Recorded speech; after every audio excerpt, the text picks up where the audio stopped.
மருத்துவ மாணவர்கள் MD, MS போன்ற படிப்புகளையும் படித்து முடித்து மக்களுக்கு சேவையாற்ற வேண்டும் என மதி குழுமத்தின் நிர்வாக இயக்குனர் கவிஞர் திலகபாமா தெரிவித்துள்ளார்.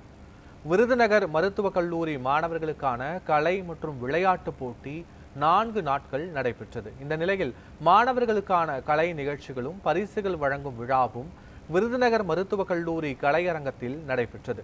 போட்டிகளில் வெற்றி பெற்ற மருத்துவக் கல்லூரி மாணவர்களுக்கான பரிசுகள் மற்றும் சான்றிதழ்களை மதி குழுமத்தின் நிர்வாக இயக்குனரும் கவிஞருமான திலகபாமா மற்றும் விருதுநகர் மாவட்ட ஆட்சியர் ஜெயசீலன் ஆகியோர் வழங்கினர்.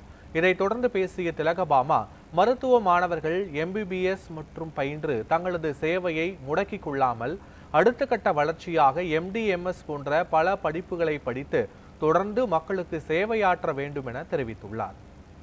ஒவ்வொருவரும் மருத்துவ படிப்புக்காக அறைகளுக்குள் சிக்குண்டு ஒரு கூடிருப்பு போல வேற எதை பற்றியும் யோசிக்காம, என் பையன் படிக்கும் போதெல்லாம் பார்த்தா எனக்கு பயமா இருக்கும்.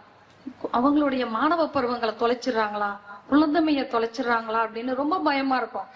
ஆனா அந்த கூடிருப்புகளில் நீங்கள் மருத்துவர்களாக சிறகு விரிக்கிறீங்க பாத்தீங்களா, அதுதான் மிகப்பெரிய உன்னதமான ஒன்றாக நாங்க பாக்குறோம்.